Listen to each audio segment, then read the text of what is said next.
특별히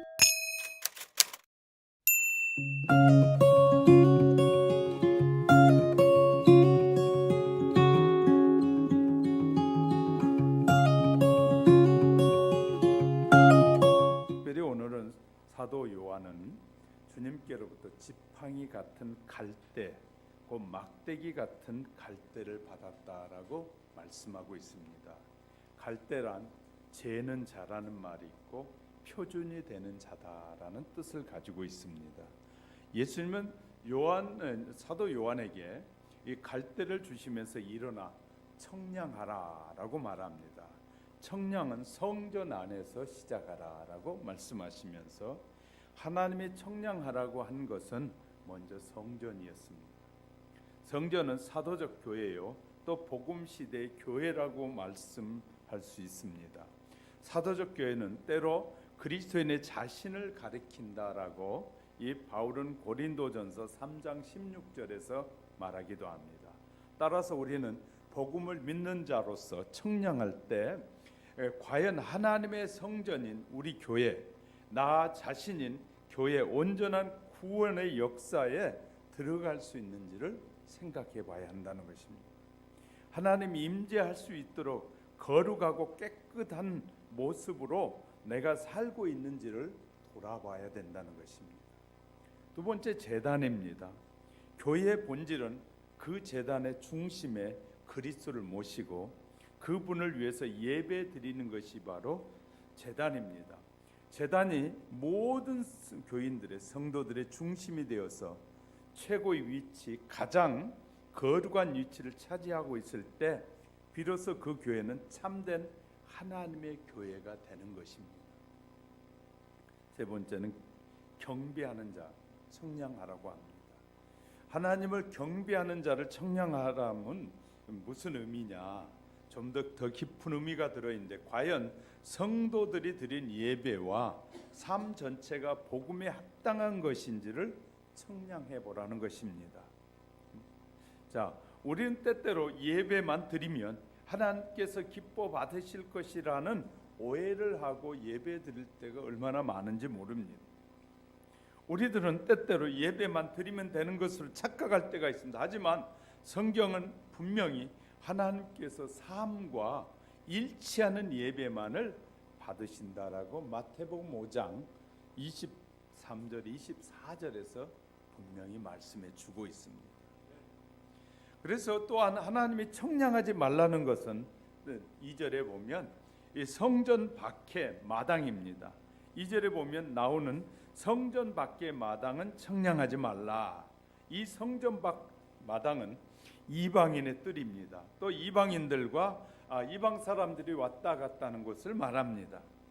이곳에 누가 들어왔든지 하나님을 믿고 있거나 또 믿는다고 하는 사람이 들어온다고 하는 것이 이제 믿는 사람들이 어떤 삶을 사는지를 보려고 들어오는 사람들이죠. 그러나 하나님께서는 그건 청량하지 말라고 하십니다. 왜냐하면 그들은 가만히 성전 뜰에 있는 사람들은 왔다가 가는 사람일 뿐이지 하나님을 믿는 자가 아니기 때문에 그들은 청량하지 말라. 왜냐하면 그것이 반드시 때가 되면 그 일을 이루실 것이다. 다시 말해 이방인에게 준 곳은 성전 밖 마당은 청량하지 말라는 것은 이방인들은 그냥 그들에게 맡겨두었으니까 청량할 필요가 없다라고 말씀하고 계십니다. 자, 그리고 나서 그 이방인들이 이 3년 반 동안이 얼마냐면 이 42달 동안 많은 믿음의 사람, 성전 안에 있는 사람을 핍박할 것이다. 성전 마당에 있는 이방인들이 성전 안에 있는 사람을 42달 동안에 막 핍박하고 힘들게 할 것이다 라고 말씀합니다.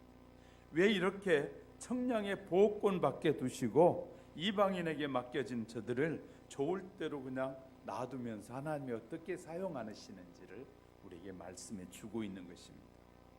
오늘은 본문은 다 보면은 다 하늘나라로 올라가는데 두 증인만이 남아서 이 마지막 정리 작업을 통해서 하나님께서 어떤 분이신지, 하나님이 어떤 하나님은 마지막 창조 때부터 마지막까지 뭘 하시냐면 하나님이 누구인지를 사람들에게 알려주고 계십니다. 하나님이 어떤 분인지. 우리가 하나님에 대해서 오해하는 사람이 얼마나 많은지 모릅니다.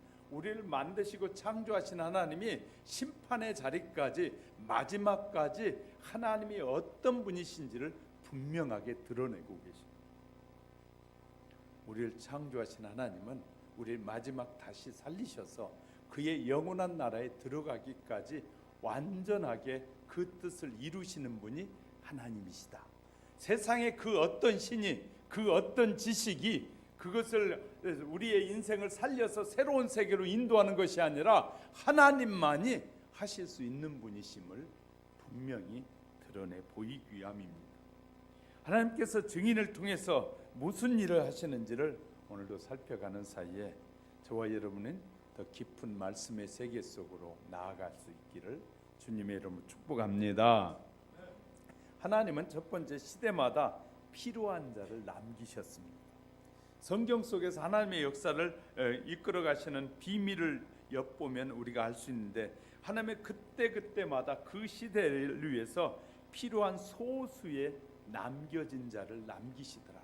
하나님이 심판하시더라도 완전하게 쓸어버리지 않고 남긴 자를 남겨둔다는 거예요. 필요한 만큼의 사람을 남겨둬서 그들로 하여금 다시 세우고 일으켜 가시는 하나님이심을 우리는 알게 될 것입니다. 그때마다 필요한 믿음의 사람들을 세워주시는데 노아를 남겼습니다. 하나님께서 아담과 하와를 창조하신 후에 지구상에 사람들이 많이 살게 됐습니다. 그러나 모든 사람이 죄를 범하였음에 하나님의 영광에 이르지 못하게 됐습니다. 하나님은 그래서 사람을 창조하신 것을 한탄하셨다라고 쓰고 있습니다. 그래서 홍수로 세상을 멸하실 계획을 세우시는데 그때 노아의 가정 남긴 자 8식구만을 남겼습니다. 노아 가정이 씨가 되어서 온 세상은 다시 사람들이 가득한 세상으로 또 바뀌게 됩니다. 선지자 엘리야 시대도 남겼습니다. 당시 이스라엘은 아주 조그만 나라였습니다. 그러나 그 위에는 강대국이었던 엣바알이 있었습니다.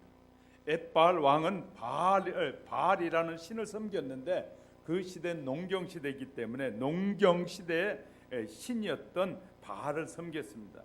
그 당시 이스라엘의 왕은 아합이었는데 나라를 다스린 아합은 북쪽 엣바알의 왕딸 이세벨과 이 일종의 평화 조약으로 결혼을 하게 됩니다. 이세벨은 시집을 오면서 그냥 온 것이 아니라 자기들이 섬기던 바알이라는 신을 가지고 와서 이스라엘의 전역에다 신당을 세우기 시작했습니다. 그러면서 이 정교 일치가 이루어지게 됩니다. 권력과 종교가 하나 되면서 모든 정치가들은 아부하려고 바알을 믿기 시작했습니다. 그때 하나님께서는 바알을 섬기지 않던 믿음의 사람 엘리야를 남겨놓으셨습니다. 뿐만 아니라 그 뒤에 몰래 바알에게 무릎을 꿇지 않았던 7,000명을 남겨두신 것입니다. 이들이 이스라엘을 다시 하나님의 백성으로 돌리는 씨앗이 된 것입니다. 다니엘도 남겼습니다. 당시도 이스라엘 백성들이 하나님 앞에 죄를 지었습니다. 솔로몬이 이 성전을 짓고 500년이 지나도록 그들은 안식년을 70번이나 지키지 않았습니다. 하나님은 제일 미워하는 것이 죄라서 바벨론의 징계를, 바벨론을 도구를 통하여 징계를 사용하십니다. 바벨론이 이스라엘 포로 잡아가서 땅에 안식년 70년을 강제로 주게 합니다. 70년 동안 이 70번의 안식년을 행하지 않았던 이스라엘 백성들이 그 대가로 70년 동안을 종살이하게 만들면서 그 땅을 쉬게 하셨다고 말해요. 놀라운 것이죠. 70년 동안 포로로 살았다고 역대하 36장 20절에서 21절에서 말하는데 그때 하나님께 기도하는 사람을 세워 놓으셨는데 그 당시의 법이요, 이 바벨론의 법은 기도하는 사람은 사자굴에다 넣는다는 법이 만들어지게 됩니다. 그래서 모든 사람들이 두려워서 이 기도하는 것을 하려고 하지 않았습니다. 기도하고 하나님 앞에 의지하려고 하지 않았습니다. 근데 그때 하나님께서 믿음의 사람 한 사람을 세우셔서 그로 하여금 기도하게 하시는데, 그 기도가 어떻게 하느냐? 공개적으로 하는 것이었어요. 하루에 3번씩 예루살렘을 향해 창문을 열어놓고 사람들이 보란 듯이 사람들 앞에서 하나님 앞에 기도하는, 그랬더니 하나님이 다니엘을 도우셔서 사자굴에서 나오심으로 하나님이 기도하는 자와 함께 하심을 드러내 보이신 것입니다. 이사야 시대에는 그루터기를 남기셨다고 말합니다. 이스라엘로 포로로 잡혀갔지만 하나님이 남겨놓으신 사람이 있는데 그때 그 사람들을 그루터기라고 불렀다고 이사야 6장 13절, 그 중에 10분의 1이 아직 남아있을지라도 이것은 황폐하게 될 것이나 밤나무와 상수리 나무가 배임을 당하여도 그 그루터기는 남아있을 것 같이 거룩한 씨가 이 땅의 그루터기가 되리라. 그루터기가. 스가랴 시대에도 하나님 이스라엘 백성들이 포로로 잡혀갔지만 하나님은 가나안 땅에 남겨놓은 사람들이 있었는데 이를 싹이라고 불렀다라고 말하고 있어요.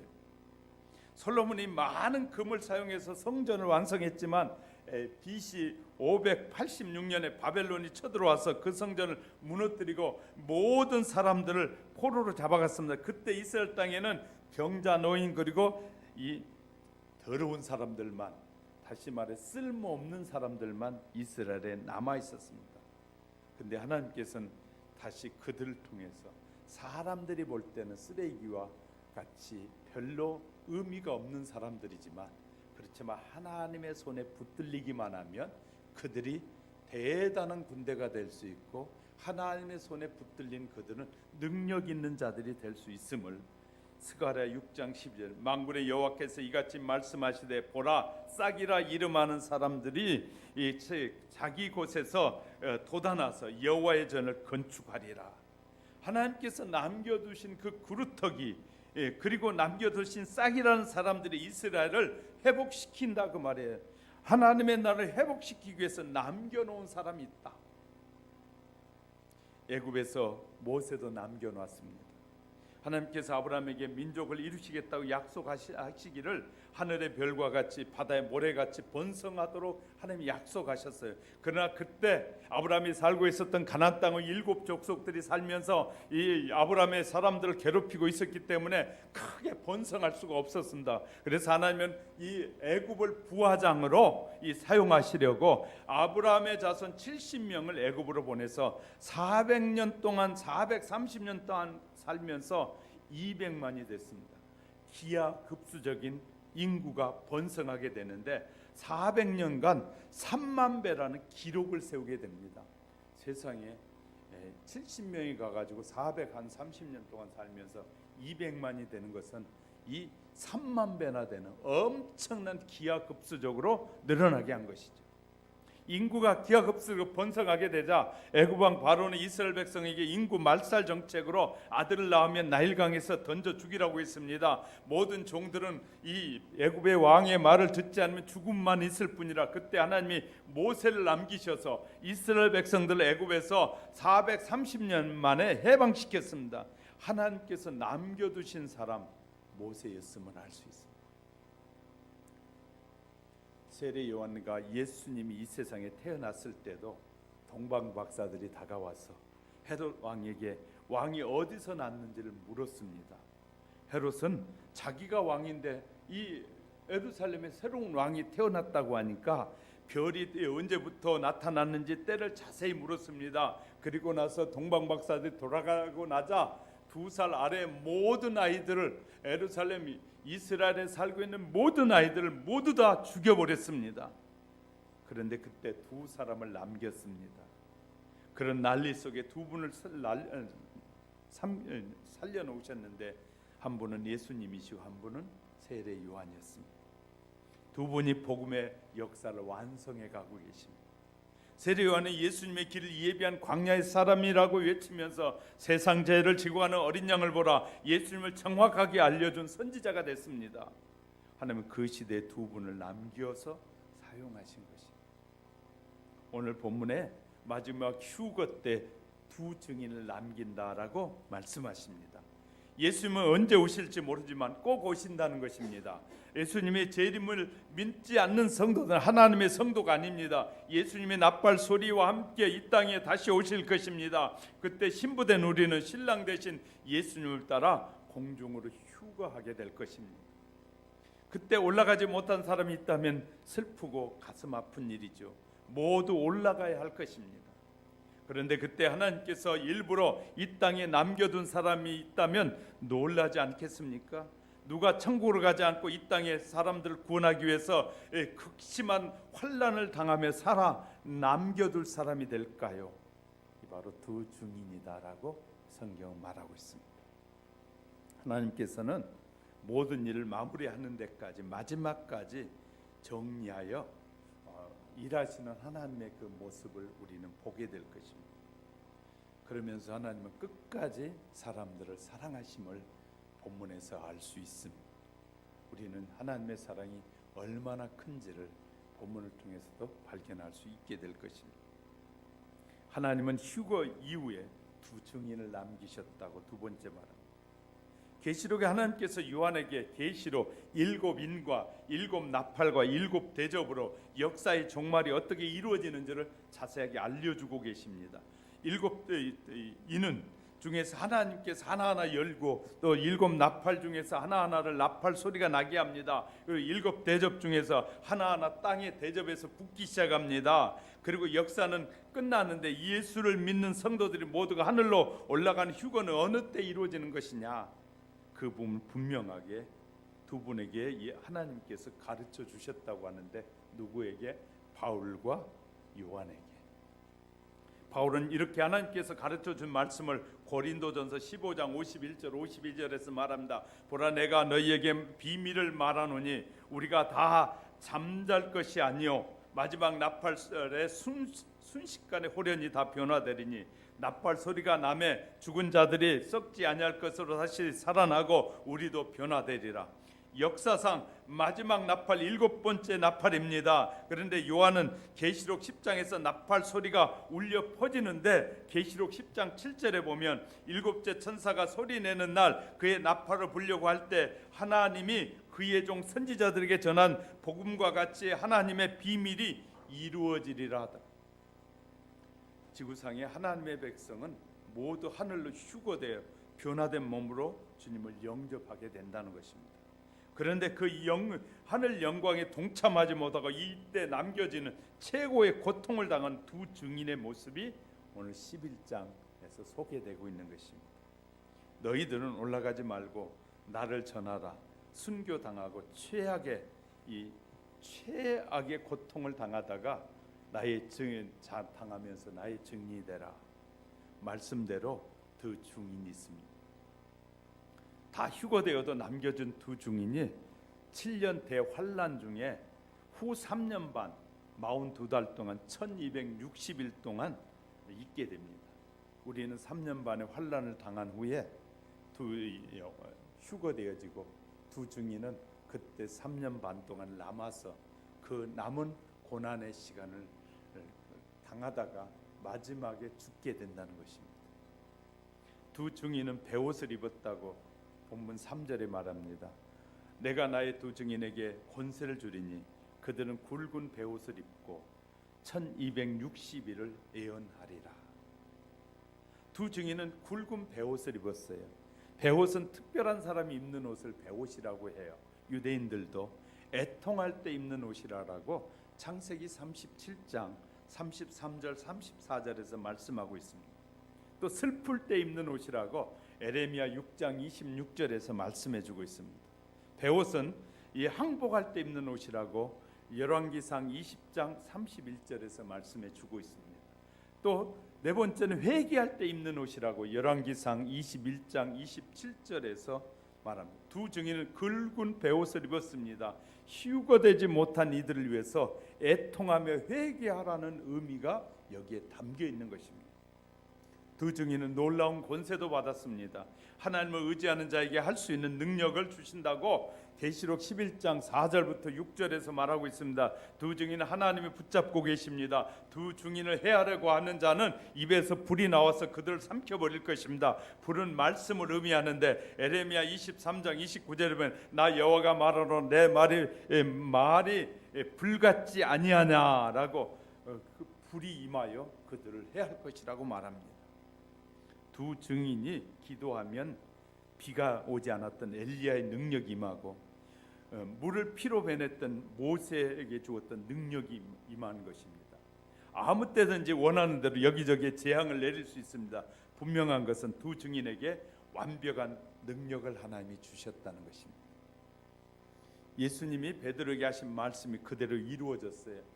마태복음 16장 18절 19절에 또 내가 내게 이르노니 너는 베드로라 내가 이 반석 위에 교회를 세우리니 음부의 권세가 이기지 못하리라. 내가 천국 열쇠를 내게 주노니 내가 땅에서 무엇이든지 매면 하늘에서 매일 것이요 내가 땅에서 무엇이든지 풀면 하늘에서 풀리리라. 마가복음 16장 17절 18절에 기록하기를 하나님은 사명을 감당하려고 하는 이들에게 필요한 것을 다 주신다.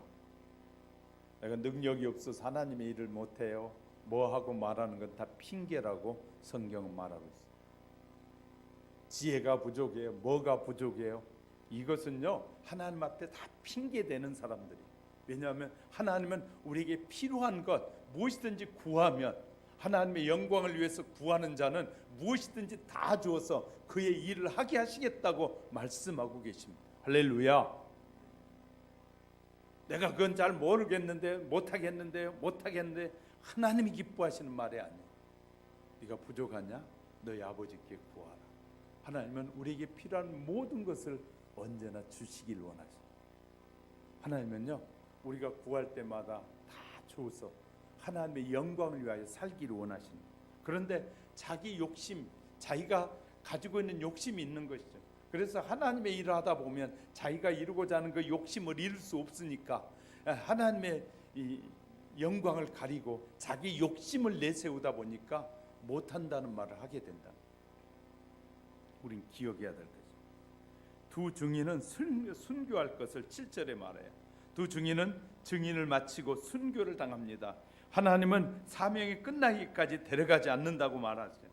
사명자는 그래서 사명이 있는 한 죽지 않습니다. 예수님도 사명을 마치시고 십자가에 운명하시면서 다 이루었다라고 말씀하셨어요.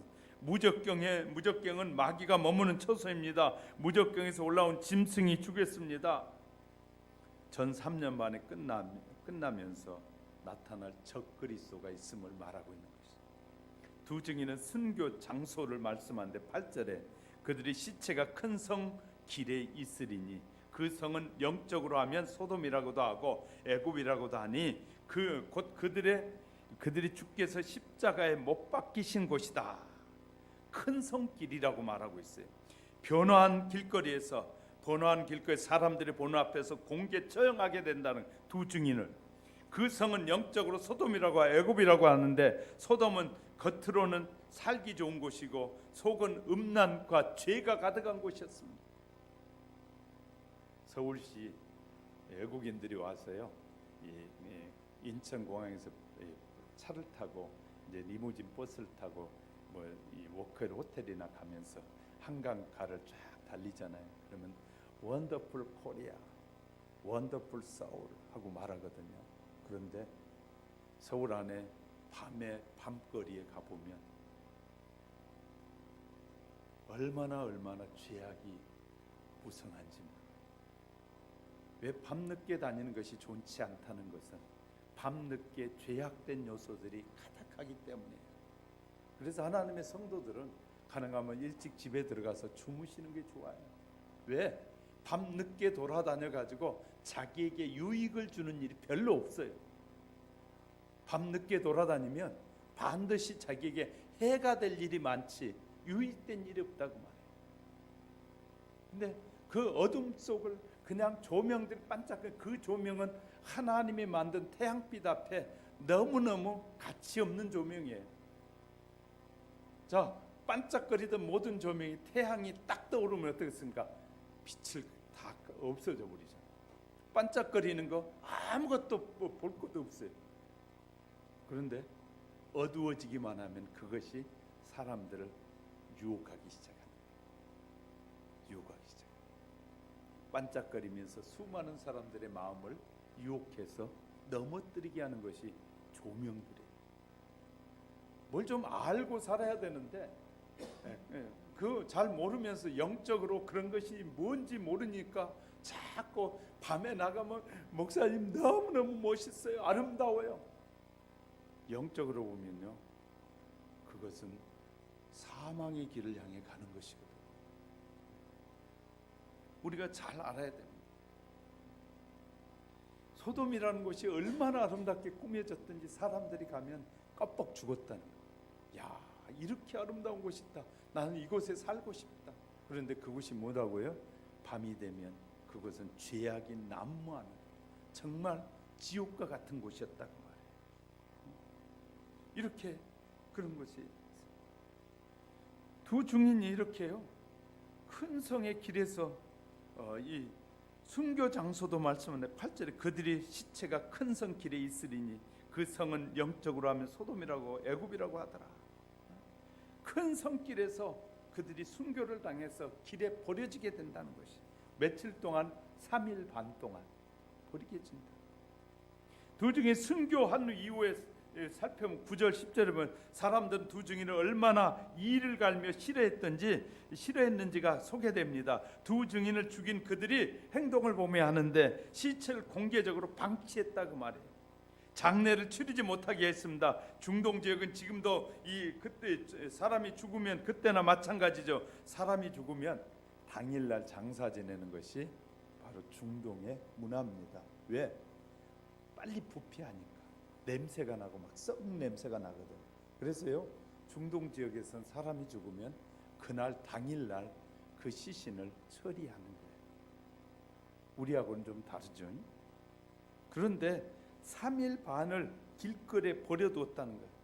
다시 말해 이 두 증인이 말하는 소리가 지긋지긋하게 싫었다는 거예요. 이를 갈 정도 증인들이 말했다고 말이에요.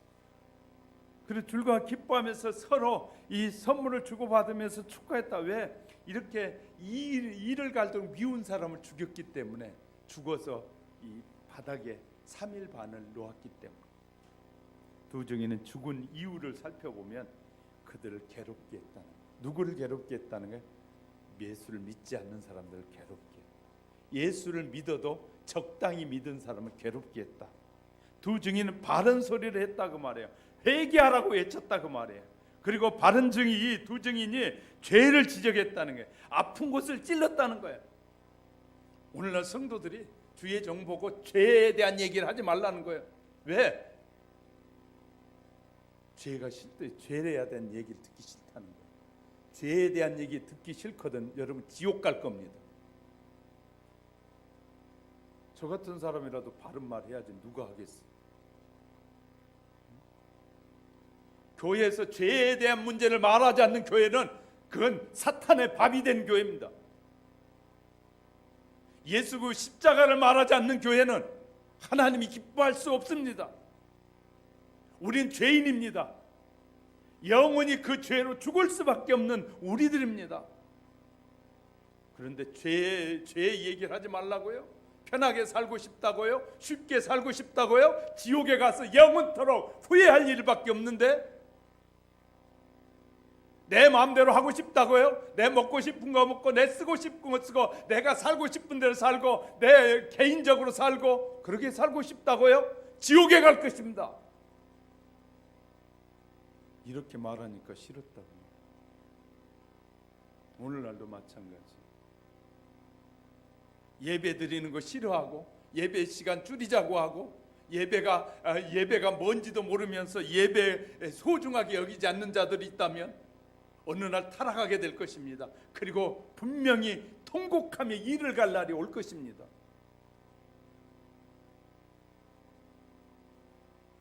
예, 우리 하나님의 자녀가 됐는데도 불구하고 세상 마귀가 좋아하는 일을 하고 살고 싶다고 말해요. 우리는 잘 알아야 돼. 아픈 곳을 찌르고 지옥에 간다고 외치고 심판이 있다고 말하니까, 진리를 말하니까, 사탄이 가장 싫어하는 것만 하니까, 그래서 괴로워서 두 증인을 죽인다는 거예요. 그건 잘 아셔야 돼요.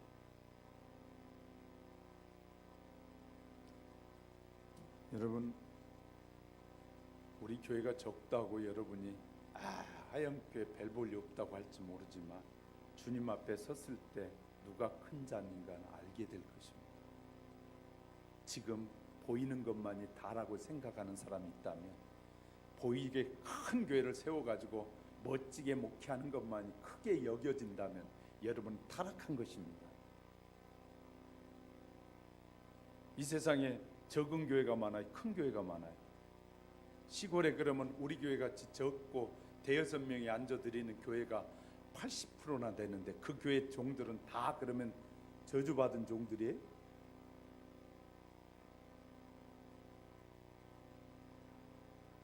몰라도 너무 모르는 사람들이 너무나 많은 거예요.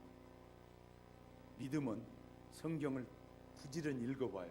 믿음은 끝까지 지키는 자가, 믿고 끝까지 주님을 의지하고 끝까지 자기의 믿음을 지키는 자가 승리하는 것이고 천국에 가는 것이지, 적당히 신앙생활하고 아무렇게나 믿다가 그냥 천국에 갈 것이라는 헛된 생각을 버리셔야 됩니다.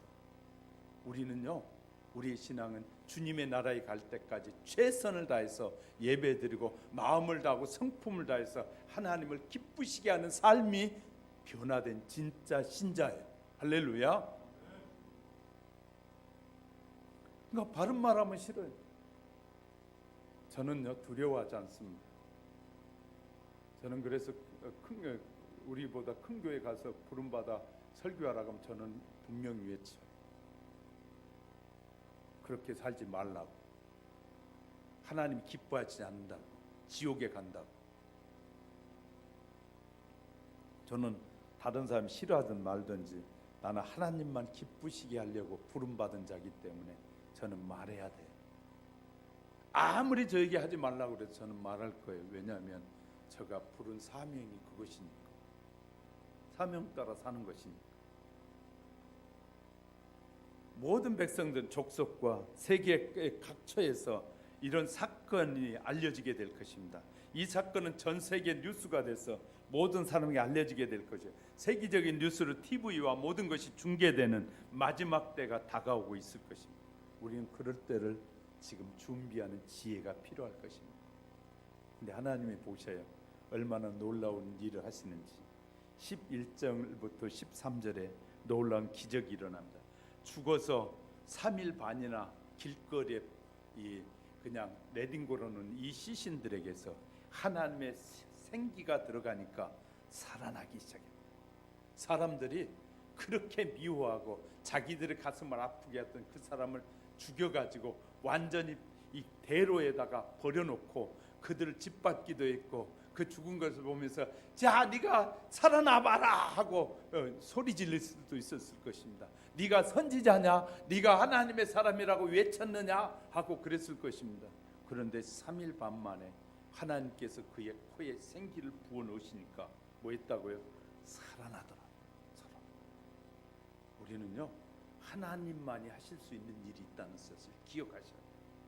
창세기 2장에서 아담과 하와에게 주었던 그 생기입니다. 생기가 분명히 생명임을 말해주고 있는 거예요. 길거리에 놓여있던 그 시체, 사람들이 두 증인을 벌떡 일어나 보라고 외쳤을 것입니다. 사탄은 승리 속에서 그렇게 하였을 것입니다. 하나님은 그것을 이용하셔서 두 증인은 3일 반 만에 부활시키십니다. 예수님 3일 만에 부활하셨지만 우리가 예수님 같을 수 없기 때문에 조금 다르게 예수님보다 조금 늦게 부활하게 하는 거예요. 두 증인이 살아나는 것을 지켜본 그들이 크게 두려워하는 것이에요. 야, 3일 반을 굴러다니던 시체에서 다시 생기가 부어지니까 하나님 부으니까 살아나 일어나 하늘부터 큼성이 울려 들려오는데 이리로 올라오라. 두 증인은 구름을 타고 하늘로 올라가는 것을 모든 사람이 공개적으로 그들의 모습을 보게 됩니다. 그때 큰 지진이 일어나면서 성의 10분의 1이 무너집니다. 진일에 죽은 자가 7,000명이라고 성경은 쓰고 있어요. 그것을 본 자들이 두려워하면서 하나님께 영광을 돌리게 된다. 마지막 그 일을 통해서도 구원받을 자들을 하나님이 뭐 하신다고요? 부르시고 계심을 우리 알 수 있습니다. 수많은 사람이 하나님 앞으로 돌아왔다는 말이죠. 두 증인은 하나님이 남겨둔 사람, 그 남겨진 자를 통해서 하나님이 구원할 자를 마무리하고 계신다. 하나님의 심판이 이어질 것이라고 이 계시록 8장 3절에 말은 공중의 나라는 그 독수리가 큰 소리로 이르되 땅에 거하는 자들에게 화가 있으리로다. 이는 다섯째와 여섯째 그리고 일곱째 재앙 나팔 재앙을 염두에 두고 한 말입니다. 본문 14절 둘째 화는 지나갔으나 보라 셋째 화가 속히 이르나. 요한은 이미 황충 재앙과 이 네 천사 재앙을 통해서 두 종류의 화가 지나갔음을 말하고 있는 것이죠. 그리고 그는 앞으로 더 무서운 하나님의 심판이 전개되리라는 사실을 알려주고 있는 것입니다. 그렇다고 이러한 하나님의 심판은 그럼 누구에게 임하는 것일까요? 하나님의 심판은 누구에게 임할까요? 얼굴 드시고 보세요. 자, 하나님의 심판이 누구에게 임할까요? 첫 번째, 천사들에게 임합니다. 이사야 14장 13절 14절에 보면 하늘에 올라 하나님의 무별 위에 나의 보좌를 높이리라. 가장 높은 구름에 올라 지극히 높은 자의 와 비기리라. 루시퍼. 하나님은 심판이 시작되면 가장 첫 번째 누굴 심판한다고요? 하나님을 대적했던 천사 루시퍼와 그의 잔당들을 심판하신다. 두 번째 누굴 심판하냐? 경건치 않는 자들. 바울은 이렇게 말합니다. 로마서 1장 18절에 하나님의 진노가 불의로 진리를 막는 사람들의 모든 경건치 않음과 불의에 대하여 하늘로 쫓아 나타난다. 다시 말해 하늘로부터 불의한 삶을 사는, 불의한 삶이란 하나님이 살아계신다고 말하고 전해도 그 소리를 듣지 않고 믿지 않는 자들, 끝까지 믿음을 갖지 않는 자들을 하나님이 심판하시겠단 말이에요. 하나님은 자연 만물을 통해서도 하나님이 운행하고 계시고 살아계심을 말씀하고 계셔요. 누가 열매를 맺을 수 있게 하겠습니까? 나무에 누가 열매를 맺습니까? 우리 교회 앞에 있는 저 은행나무에 얼마나 열매가 많이 맺었는지 몰라요. 어저께는 구청에 사람들이 와서 그 나무 흔들어가지고 나무가 열매를 좀 털고 갔는데도 아직도 그냥 열매가 얼마나 많이 누가 나무의 열매를 누가 맺게 하느냐 말이에요. 모든 나무 열매는 하나님이 맺게 하시잖아요. 하나님이 일하고 계신다. 하나님이 살아계신다는 것이. 누군가가 그 일을 이루고 계시기 때문에 열매도 맺고 저와 여러분이 영생할 수 있는, 바다의 물을 정화시키는 것도 누가 하시느냐? 하나님이 하신다고 말해요. 우리가 쏟아내는 오물들로 태평양도 지금 뭐하고 있어요? 아파하고 시작했어요. 태평양상에 여의도보다 더 큰 쓰레기 산이 바다를 흘러다니고 있다는 거 아십니까? 여의도보다 더 큰 이 쓰레기 산이 바다에 떠다니고 있다. 사람들이 버린 쓰레기로 바다도 오염돼 가고 있고,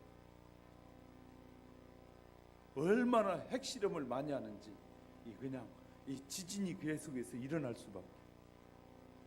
북한의 핵실험장 근처에서 요새 계속 자연 지진이 계속 일어난다는 거예요. 왜? 인위적으로 자꾸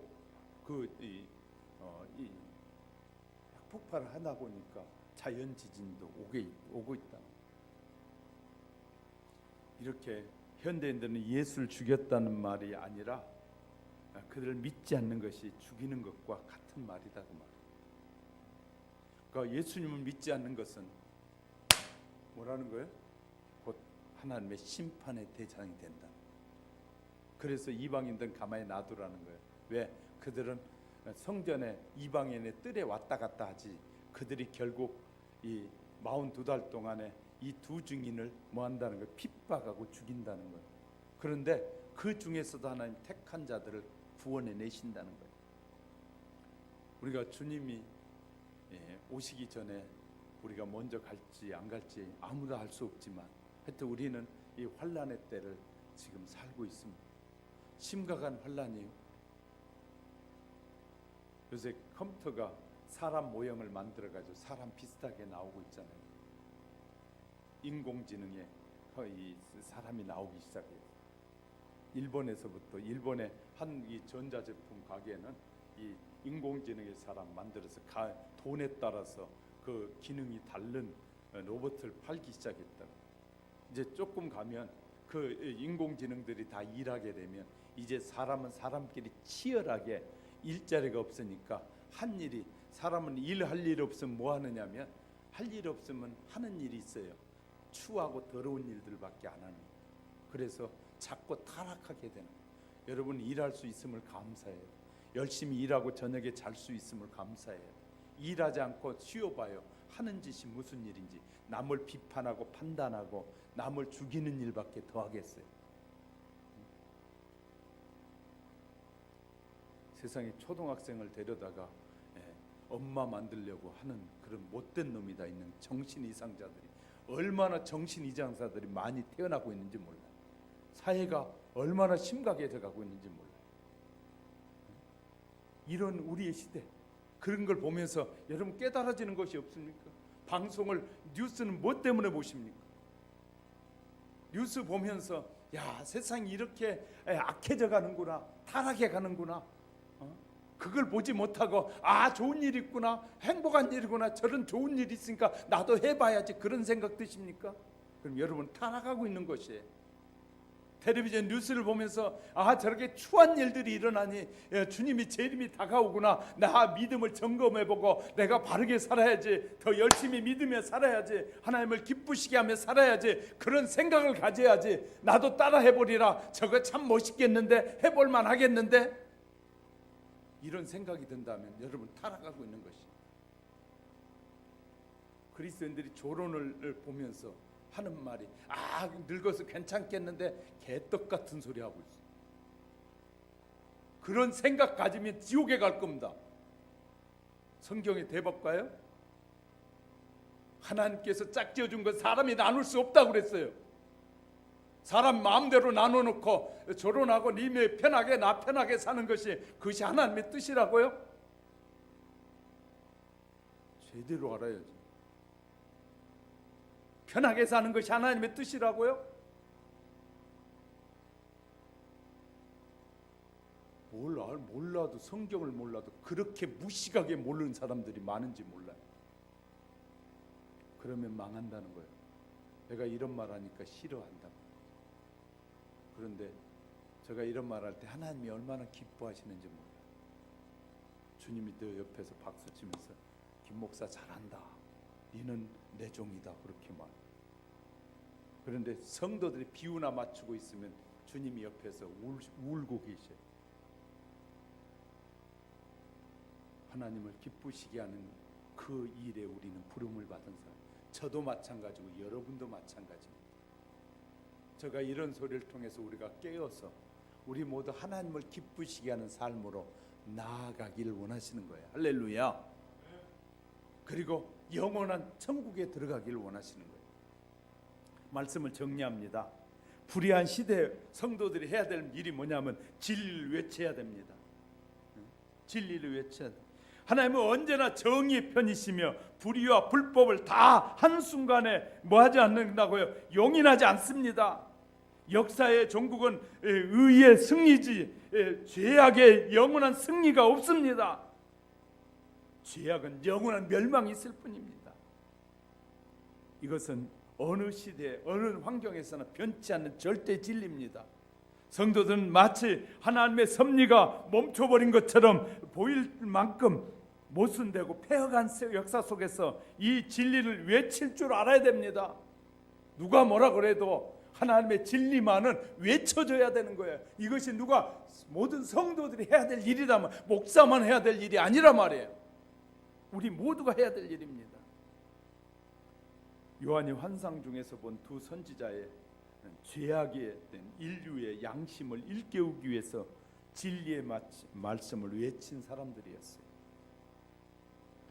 이들이 선포한 말씀은 강팍한 사람들 속에 하여금 심한 양심의 가책을 느끼게 했어요. 10절의 말씀 볼까요? 10절의 말씀. 자, 읽어봅니다. 시작. 이 두 선지자가 땅에 사는 자들을 괴롭게 한 고로 땅에 사는 자들이 그들의 죽음을 즐거워하고 기뻐하며 서로 예물을 보내리라 하더라. 바른 말하는 사람 싫어하는 거예요. 왜? 그렇게 하는 거 싫으니까. 두 번째, 신앙을 위해서 두 번째는요, 바른 말해야 되고, 두 번째, 죽을 각오를 해야 돼. 복음을 전하다 내가 죽는 것이 우리는 축복이라는 사실을 기억하셔야 돼. 할렐루야. 여기에 두 증인 죽었더니 어떻게 했어요? 하나님 그에게 생기를 부어 넣으셔서 바로 어떻게 하나님이 데려가셨어요. 우리는요, 복음을 증거하는 일에서는 죽음을 각오하고 살아야 돼요. 우리는 적당히 우리의 생명을 걸고 신앙은 지켜야 된단 말이에요. 할렐루야. 그리고 복음을 전하는 삶을 사셔야 돼요. 이것이 마지막 시대를 살아가는 저와 여러분이 준비해야 될 자세입니다. 저와 여러분은 첫 번째 뭘 준비해야 된다고요? 진리를 외치는 것을 준비해야 되고, 두 번째는 뭐 해야 된다고요? 신앙을 위해서 죽을 각오를 하셔야 돼요. 그러면 하나님은 저와 여러분에게 영원한 축복을 주시기로 약속한 그 약속이 우리 안에 이루어질 줄 믿습니다. 손을 모으시고 기도하겠습니다.